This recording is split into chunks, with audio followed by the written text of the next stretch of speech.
Hello बच्चों, आज हम पढ़ने वाले हैं एक्सरसाइज 1.2 का क्वेश्चन नंबर फर्स्ट। क्या है क्वेश्चन नंबर फर्स्ट? निम्नलिखित संख्याओं को अभाज्य गुणनखंड के गुणनफल के रूप में व्यक्त कीजिए। जो हमें प्रश्न नंबर 1 में संख्याएं दी हुई हैं, जैसे 140, 156, 3825, इनको हमें अभाज्य संख्याओं के गुणनफल के रूप में व्यक्त करना है, यानी प्राइम फैक्टर के रूप में व्यक्त करना है।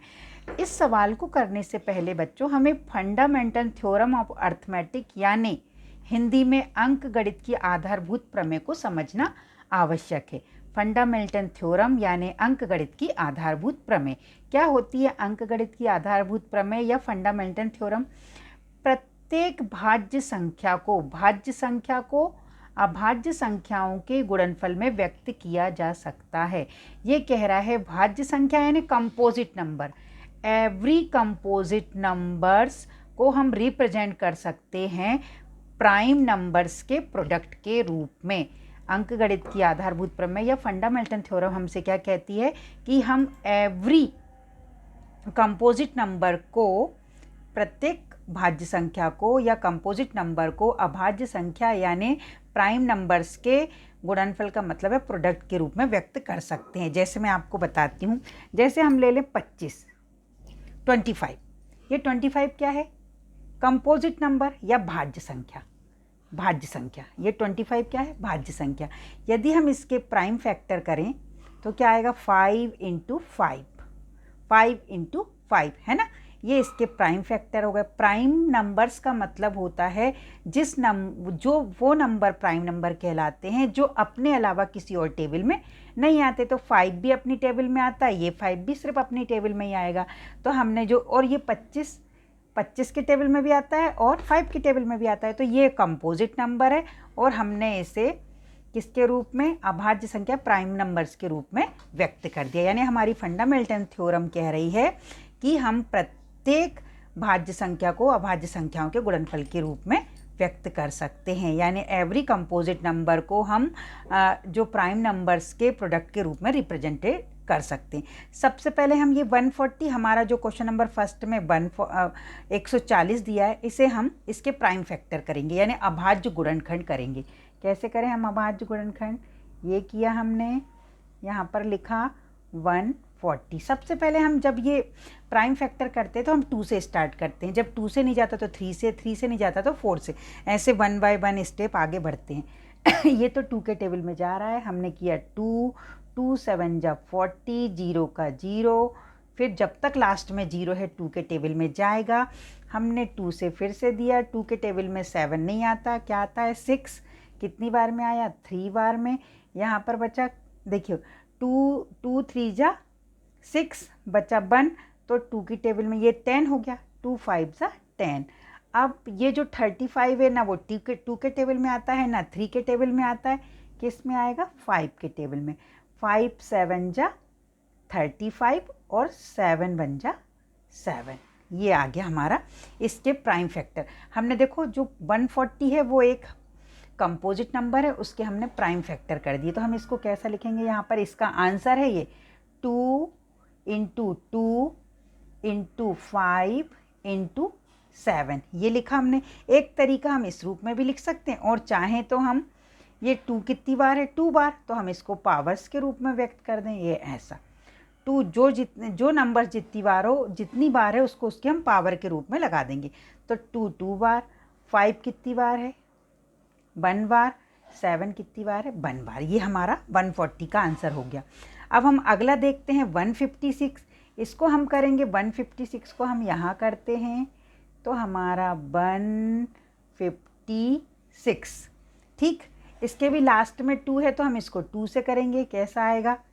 2 के टेबल में 15 नहीं आता, 14 आता है। 2 7 जा 14, 1 बचा, 2 8 जा 16। फिर हम 2 से करें, 2 3 जा 6, ये हुआ हमारा 2 3 जा 6, 1 बचा, 2 9 जा 18, 39 आ गया। ये 3 के टेबल में आएगा, 3 के टेबल में आएगा। 3 1 जा 3, 3 3 जा 9। अब ये हमारे पास क्या आ गया?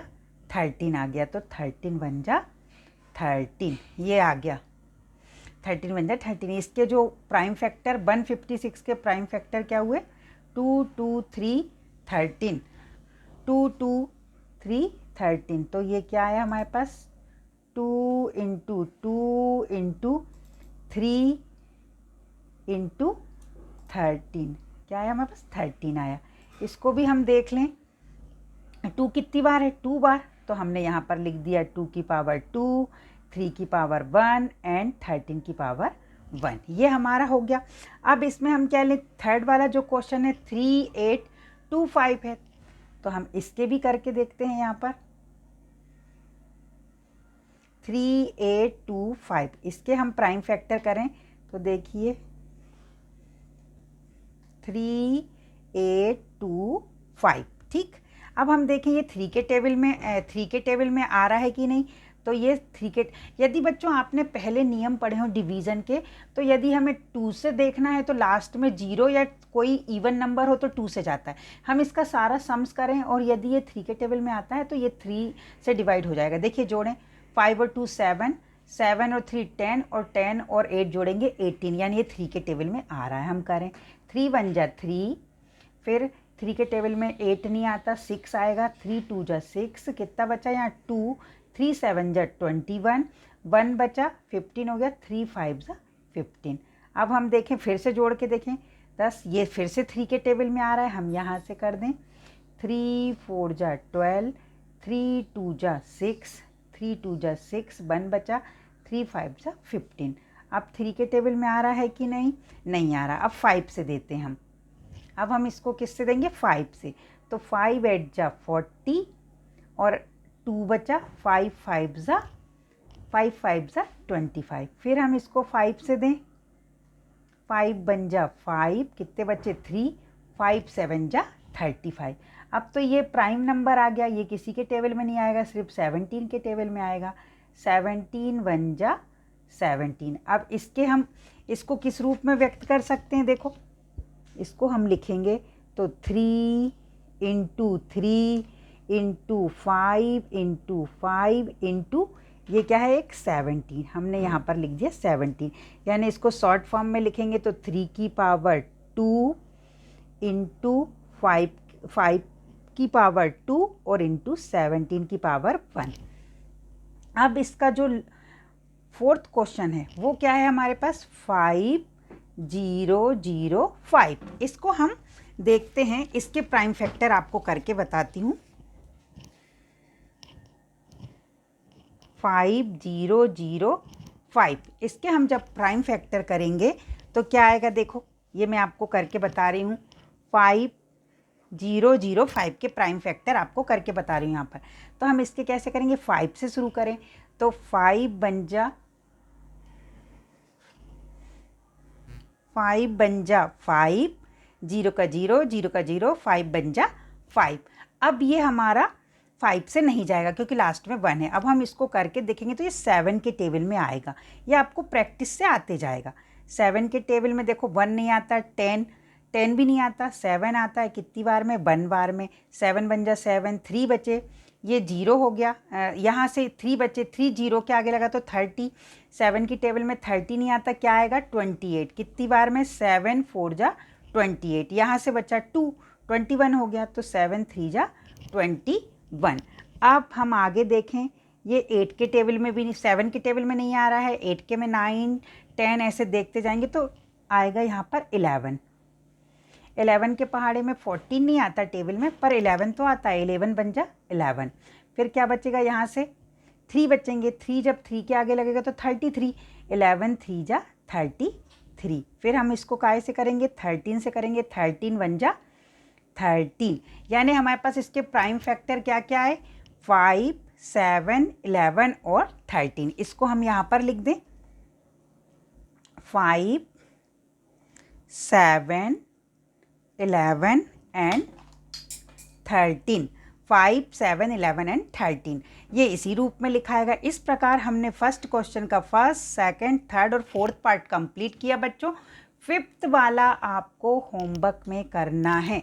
फिफ्थ वाला जो क्वेश्चन है वो आपको होमवर्क में करना है और मुझे कमेंट में कमेंट बॉक्स में कमेंट करके बताएंगे कि ये क्वेश्चन आपको करने में इजी लगा या नहीं। जो 5th वाला है वो होमवर्क में आपको लिख रही हूँ। 5th वाला जो क्वेश्चन है आपका वो 7 4 29। तो आप लोग इसे खुद करके देखेंगे ये आपसे बनता है या नहीं, और मुझे कमेंट बॉक्स में कमेंट करके बताएंगे। धन्यवाद बच्चों।